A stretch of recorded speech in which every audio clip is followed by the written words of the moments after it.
各位乡亲平安，欢迎收看今仔日5月15公视台记台 AM 新闻，我是丹妮。咱先来关心今仔日的新闻重点。过来今仔日本土增加68000外例，目前三加4居家隔离的政策可能会搁放量做做过3档疫苗快筛阴性，通取代隔离。家人一个确诊的囡仔，因为急性脑炎，医生建议爱转院，过程可能去牵着，要是救无转来，今嘛要针对转院效率来做检讨。为明仔载开始会开放民众注第4档疫苗，目前有符合资格差不多有400万人。新闻一开始，咱先来关心疫情的消息。过来今仔日是新增加68732个本土病例，目前疫情要持续当地的滚价。指挥中心拜六甲地方讨论防疫的政策，决定65岁以上快筛阳性的人，若是经过医师的评估，会当开药给患者。相关的配套若是有规划好势，都会来实施。另外，3加4居家隔离的政策可能会搁来放量，无排除做过3档疫苗，而且快筛是阴性，都会当来取代隔离。不过，地方政府对放量的程度，目前意见是要无啥共款，按算8月了后，才可能会有结论。15台湾新冠肺炎的本土病例增加68732例，其中新北增加22891例上侪，全台湾增加125例中重症案例，有19个死亡案例，因拢有慢性病史，其中有8个人无做过疫苗。死亡的部分呢，年龄都是在70多岁到90多岁之间，病程主要都是新冠肺炎合并呼吸衰竭为主，8位是没有接种疫苗的，所以我们还是呼吁长者能够特别是有慢性病的长者，还是能够去接种2剂以上的疫苗。行政院长苏贞昌批判定案要放零居家隔离措施，指挥中心表示，14、15有甲地方政府开会讨论，虽讲也有部分无达成共识，不过大家拢同款想要减轻行政负担，详细配套措施16以后才会公布。已经打过3剂疫苗的，是不是可以放宽它的一个隔离的强度？那在今天早上这一题里面，还是没有达成一个共识最主要有人认为说要更松，就希望这些人都完全进到0+7，或者做一个低度管制。另外，65岁以上的时段，若是快筛阳性，经过医师评估，就会使摕药啊。目前已经有共识，伫咧根据相关配套措施了后，就会公布。也算是有共识。那至于说快筛是不是要跟确诊绑在一起？好，那这个大家今天的意见仍然很多那我们会研议。虽讲快筛试剂适用对象无包括2岁以下的囡仔，不过指挥中心表示，若要是有2岁以下的囡仔快筛阳性，经过医师的确诊，指挥中心会尊重医师的判断，唔免经过 PCR 体检。记者郭本长随台北报道。指挥中心今仔日早起招县市首长做伙开会，来讨论放零居家隔离的标准，敢是做过3档的都会当免隔离。不过，双方拢认为讲，安尼要是无法度来减轻行政的负担。除了希望快筛阳性看作是确诊的制度，唔通阁卡关啊！而且即马 PCR 的量嘛已经强要记载袂调，所以居家隔离嘛无意义。隔离会当改做是以自主管理为主。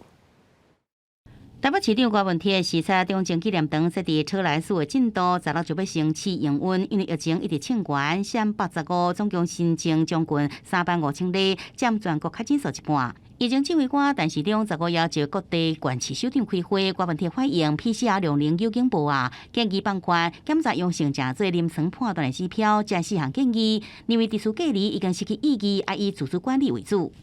我们没有动用警察军队自主封城，问题都解决掉。所以也就是说，你知道如果你是确诊者，你自己就应该知道你要隔离7天，不要出来害人。如果是你密切接触者，那要不然你要出门，你要自己做快筛才可以出门。柯文哲认为中央自主汇报系统一直塞车，地区隔离的通知也浪费行政的人力，应该先数字导致，才阁动用公权力。新北市也是相反的想法，因为中央提出的主管3档疫苗免隔离的政策，无法度减轻负担，应该赶紧转型。另外，快速检查阳性，全面看做确诊，也莫阁去掉咧咯。请教一下，65岁也就没有伪阳性问题，也就没有人权问题吗？要简化流程，减少人民的痛苦，快速的把快筛阳视同确诊，一次到位。另外，对着卫福部医学会执行长王必胜则是指出，新北市府明显叫袂叮当地区病院甲大型的各校病院来配合，爱经由中央来协调。侯友宜也真生气讲，将讲话予第一线同仁真伤心，是要安怎来忍受咧？将我们第一线的所有的作战体系情何以堪？请教总统、院长。我跟你讲，今天北荣不是都在这里，有什么叫不动的？我不认为王必胜会讲这种话。郭文铁认为王必胜袂讲这款的话，这是真标准的民进党新闻声杀责任。另外，侯友宜认为讲正式检查站不是解决问题，郭文铁也赞成，因为以台北营总为例，实验室就要24小时作业，样本要摕去倒位检验，这才是大问题。记者综合报道。在家人有一个2岁确诊的囡仔，13暗时发烧，烧到42°C，佫会救紧。送急诊了后，发现讲是急性的脑炎，医生讲都要转去大间病院。经过家人市卫生局联络几间病院，时间可能有去签到。抢救了后，伫14透早，这个囡仔要是不幸过往。指挥中心讲会了解相关的细节，看敢有办法伫需要转院的时阵，会当更较有效率来挽救宝贵的性命。父母带囡仔来到急诊看病，心情惶惶装备的医护人员问身体状况，这是步入过人病院外口的儿科急诊。昨日有一个医师予顾囡仔的人去画到的2岁囡仔出现小可呼吸道症状来遮采检，13检验公布确诊，CT 值是18。不过迄天暗时就出现救紧的情形，而且烧到42度，父母赶紧送来病院。医生10点外评估可能是急性脑炎，建议转院送医学中心的儿童监护病房。先后联络贵人重机、内湖3总、台大病院、马街病院，也有营总。最后伫11点半时阵决定送往营总去救治。主要是他因为在家里抽筋，然后又意识状态比较嗜睡，比较不清楚。这都比较偏向于重症的一个可能性。小儿专科医师的一个判断，他认为必须要住加护病房。那部立基隆医院因为没有加护病房，所以我们就找到了台北荣总。这个囡仔14透早到营总抢救6、7点钟了后，医院第14早起因为急性脑炎，诱发败血症加肚脐器官衰竭死亡，是不是甲 COVID-19 有关系？也等待中央判定。指挥中心讲会检视转院的流程是不是会使较紧呢？台北区这边是有6张的这个儿童专责的 ICU 病床我们会在就整个转送里头的一些细节再跟卫生局还有医院这边来讨论，就说怎么样能够更快的掌握到这些病床的资讯，来协助这个加速转院的流程。针对儿科，我们有开设绿色通道，但绿色通道也应该很难解决重症患者没有办法立即住院接受照护的这个问题，关键问题还是在人力上。指挥中心统计，到即阵为止，全国10岁以下中重症含死亡人数是15人。即阵儿童的监护病房，北部也有6个空床，儿童专职病房有221张的空床，北部各大病院也有2位数以上的空床。记者综合报道。提醒民众有一个新的注疫苗的消息啦，为明仔载开始会开放有符合资格民众注第4档疫苗，也就是第2剂的追加射。目前已有400万人有符合注射的资格。因若要注第4档疫苗，大部分的民众是讲有意愿，不过嘛有人讲爱搁观察一下。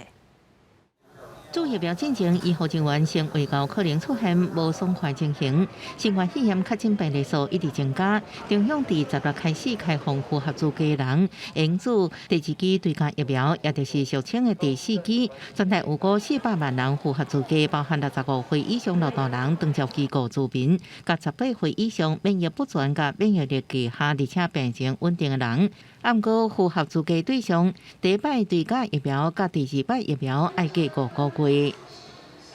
为了安全啊，像因为我们家有小朋友啊，尽量是说这样我们打了小朋友也好了。接受，你接受？对。原因是什么？原因因为现在病情都是自保啊，有好处啦。对。但是您会观望一下就对。对，要观望。那观望的原因是？看状况好不好啊？符合资格人大部分愿意做第4剂，不过也有人在等。有医师表示，根据英国研究报告显示，第4剂对老大人防止断气、防止动症都有明显的效果，也提醒第3剂疫苗伫第4、第5个月了后保护力可能感觉甲无做疫苗状态同款。符合资格老大人一定爱做。疫情呢，其实在蛮多进步国家都开打了哈，而且呢，有些国家还开打很久了。当他们第3剂已经打得太久，然后会有那个变异株再度入侵的时候，第4剂都还能够发挥很高的一个防住院的一个效果。目前申报新竹、嘉义、台南高雄拢伫16开始自其中高雄各加200块的奖励。或者在高雄符合资格老大人5月底进前做疫苗，会领到700块的礼券。民众关系表示，因为原来老大人做测做第3剂，在3月中第4剂要过满5个月，要等8月才能开始做。记者综合报道。即马疫情都要进入高峰期，立法院法制局建议高中及以下学校评估停课到5月底，或者是直接停到期末。另外，全国中小学校长协会呼吁为5月23开始暂停实体课程2礼拜。教育部讲，已经有开放学生会当以家己的情形来请防疫假，而且袂影响各项的成绩。卖授权予学校会当看情形来决定是要全学校停课，或者是部分班级停课。疫情继续扩大，大家拢关心校园防疫安全。立法院法制局针对校园停课标准提出报告，建议各县市依照实际情形作案，高级中等以下学校的全校停课标准，爱评估直接停课到5月底，或者是学期末的可能，避免短期内反复停课复课，增加染疫风险，佮减少师生困扰。另外，每一个家庭状况无同，爱提供资源协助各小以下学校实体课程甲远距教学，互家长有选择机会。全国中小学校长协会呼吁5月23到6月初5暂停实体课程，改做线上教学。除了有确诊师生，有很多的学生呢请假在家自主防疫，所以上课人数非常难以控制。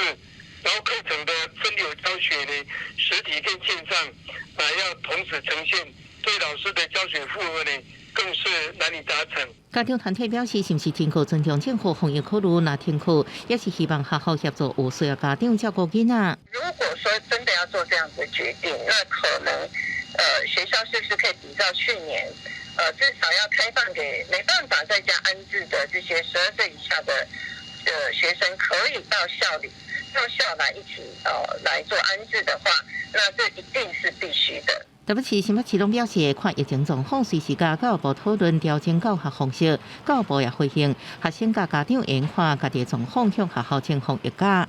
再来也不纳入学生个人出缺勤的一个记录，而且我们不会把这个让他请假这段时间，我们也不会去扣减他的学业评量成绩啦。教育部也授权学校应依照校内疫情决定是毋是全校或者是部分班级停课，希望寻求更大保护师生安全，也继续配合指挥中心甲疫情发展来评估修正。记者综合报道。在即马疫情当咧滚价期间，不少民众是拢有保防疫险。富邦产险公司宣布，为14开始，若是中福投保防疫险的人，一律拢会来退件，而且拒绝投保。若是已经有纳钱的，要是会退钱。不少民众听到这个消息是拢嗨惨。也那民进党立委高嘉瑜嘛表达伊的不满，要求金管会都爱负监理的责任。也那金管会保险局是讲，产险是1年一保，无保证讲会当继续刷咧保。也那保险公司嘛有核保权。针对这个防疫保单，富邦产险就是搁再宣布，即日起中福投保防疫险一律拒保，那已经靠钱缴费也会拒保退费。是在保险之前有把规则讲清楚的话就可以，可是你如果说因为现在疫情变严峻，然后临时更改规定，我觉得对消费者的权益是不对的。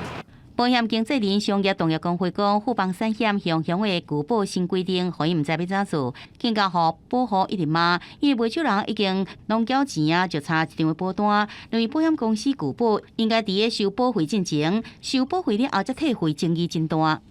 因为保险公司不只是核保了，甚至他已经扣款了，那又要把人家所缴的保费或者是已扣的款项要退回。那我们就觉得比较大的一个争议。民众来投保的时候，他可以去做核保评估了。财产保险比较有附保险，人身保险其实不太有附保险的情形。伫富邦产险头一个旧保了后，袂少的产险的业者也安尼做。新光产险15宣布，凡是投保包含同业2张以上无续保的人，一律退保退费。另外，第一产物保险的团说，内部有发批讲，若发现投保3张以上且毋通受理，减少通知加一个退费作业。他反而都是被动的，从客户端收到简讯之后，才说啊，怎么又出了这个动作，是会造成那个沟通上困扰了。最近产险公司拒保，毋过有业者是另外操作，是咱东京宣布袂安尼做。金管会讲，中华保险拒保争议太阳，也搁调查，会深入了解，才搁对外来公告。记者综合报道。接续咱来关心国际消息，伫美国的纽约州有一个非裔社区。14去有一个18岁的白人，伊穿防弹衣，而且手举威力真强的步枪，伫当地超市乌白共开枪乌白弹，到尾是造成10个人死亡，3个人受伤。而且这个犯案的过程竟然还搁伫咧网络顶咧直播。目前联邦调查局是已经把这个案件向种族主义、仇恨犯罪方向来调查。伫水果城连锁超市 Top Friendly Market 大开杀戒，造成10几人死亡的凶手。今年18岁詹德龙，14项甲犯案时阵所穿的迷彩军衫、防弹衫、帽仔脱落，穿着变一变色的白色检查衫，互警方压降水果城法院提审。法官当场下令以谋杀罪名拘留，袂当保释。詹德龙迄天是自伫咧康宁克的徛街出发，开车开几落点钟，到320公里远的水果城，这个以非洲的居民为主的社区杀人。根据目击者讲，超市迄人阵生意真好，全副武装的枪手一行入去了，就开始开枪杀人。伊还阁伫咧帽仔顶踩一台摄影机，透过串流平台推出直播，过程只有2分钟，一直到平台发现了，才甲信号切断。店内有一位自警界退休的保全，也向歹徒开几落枪，验过拢互防弹衫挡落。伫咧案发现场，13位着枪的受害人内面，有11位是黑人，2位是白人。We have suffered a mass shooting with multiple casualties and several people injured. This is the worst nightmare that any community can face. We are investigating this incident as both a hate crime and a case of racially motivated violent extremism. 警方表示，枪手的步枪顶头有写着 M 开字的嘛黑人的话，伫杀人的过程也大声喊着种族歧视的垃圾话。案发了，非洲的民权领袖夏普顿牧师希望白宫甲非洲的、犹太的，也个亚洲的领袖开会，强调联邦政府会提升打击仇恨犯罪力量。公司新闻王慧文编辑。拄则看到这个让人感觉真艰苦的消息，接续带大家来看另外一个较轻松淡薄的消息。在意大利的都灵有举行一个欧洲歌唱比赛，有一个乌克兰唱民谣 rap 的团体。5月14的时阵，伫40个来参加比赛的团体内底是摕到头名。那乌克兰总统泽伦斯基嘛有特别抛文甲因恭喜、甲因祝贺，而且佫讲这个比赛按算明年会伫咧马里坡来举办。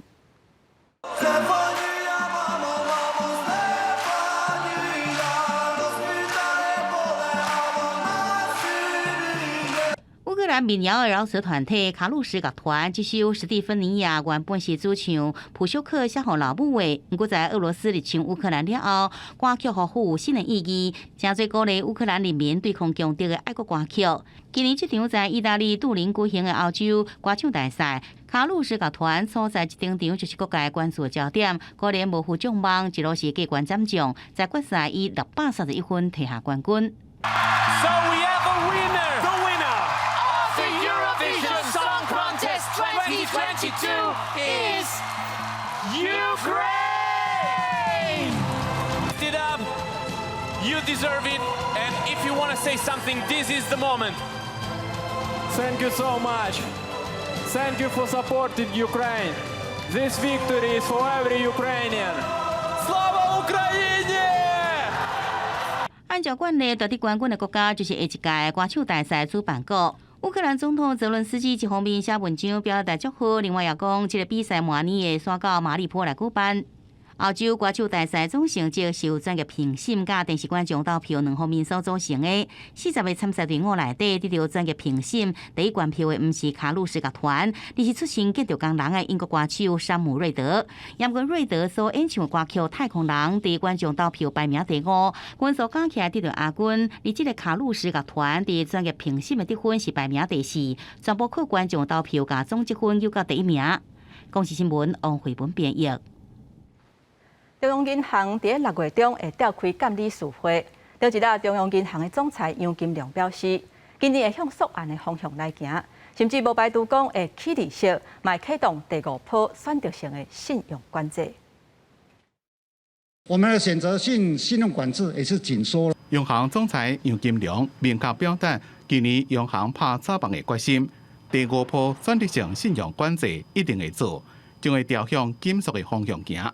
上受到注意的就是30年期的房贷会缩减到20年。过度腐烂的开发商，他前一个案子没有卖完的余屋，又拿去抵押，又可以再去借钱，再来做比较严格的紧缩，银根或是融资人绝对是有效的。巨大正义公民团体是也双手赞成，因为资金限缩，中长期拍炒房的效果就会出来。掩故外界担心，拍房的力量若伤过强，拍炒房会变做拍房，会错杀无辜。目前管制受限的房贷只个那4类对象，包括法人买厝贷款、高介绍的主体、特定区域的第2户，抑个第3户以上，有贷款成数加贷款期限的限制。家己大的首购族影响是无大。预算有限的换屋客，他可能还是会有一些冲击，必须要先把第一间房子卖掉，或者是说把贷款还清。另外，最近外资加速撤离中国，3月流失的外资有到175亿美金，创历史新高。学者分析讲，台湾的外资也伫咧传震动，不过热钱散出了，放弃的力度就会降温，但是袂影响央行拍查房的决心。某种程度上的放任一些投机客有一些喘息的话，公平正义而言也很难说得过去了。根据不动产交易平台统计，伫最近10年，全台湾的租价起码以台南市的起码上最，到189%，果然是高雄的137.8%，一个台中市118.9%，同市有超过8成，新竹县市也超过6成，双北伫这10年的起码差不多是2成到4成，全台湾平均的起码要到5成。学者认为，6月16日央行的理监事会提出升息加第5波拍炒房上政策的机会是真悬。记者综合报道。5月18日是国际博物馆日，嘉义县市结合在地文化资源来举办活动。也那国中南院嘛有规划规个月展览，也有精彩讲座。而且伫咧5月18日这天，有开放予民众免费参观，带大家做伙来看卖。嘉义县高雄镇的地方文化馆为着5月18日国际博物馆日，实在是提早伫国中南院做伙举办活动宣传，嘛紹介地方的文化。这个地方不只是国宝级的文物，也跟很多地方的文化馆跟文化活动做结合，所以它等于是博物馆再加上文化活动的一个集结体。嘉义市立博物馆嘛，伫即天结合市立美术馆、考试和朴树纪念馆、甲史迹资料馆等5间地方文化馆，用故事的信奉做主题，举办城市行读甲讲座坊。一族的发展，也许是木产业带来的很多的基础。到我们这一代，我们有更好的把我们的精神发扬光大。这就是在博物馆里面，我们希望我们的孩子都要爱。除了嘉义县市地方文化馆的活动，国中南院伫5月份，毋但配合展览有活动甲讲座，5月18日这天各会当免费参观。国中南院表示，连接国际博物馆的学习精神，后落时阵各规划亲子艺术活动。我们可以透过这些艺术作品去回溯、去探访科学，然后那也可以回去探访色彩以及历史。我们会针对这样的一个主题呢，我们会设计夏日亲子艺术月。国中南院表示，今年国际博物馆日的活动精神是博物馆的力量，希望民众会当利用各种博物馆平台，学习各种资讯，开拓家己的眼界。记者林慧婷，嘉义报道。天气报你知，咱做伙来看明仔载各地头的温度。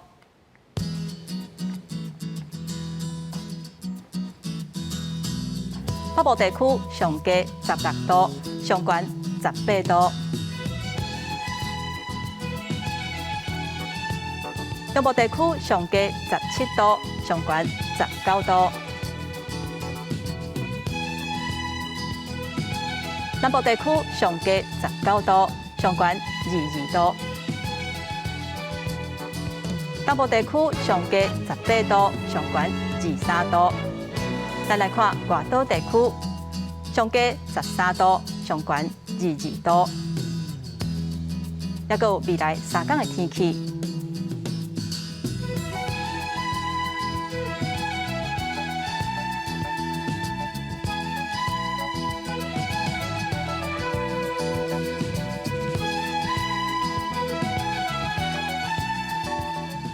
感谢乡亲收看今仔日的 AM 新闻，我是丹妮。明仔载同这个时间，咱再会。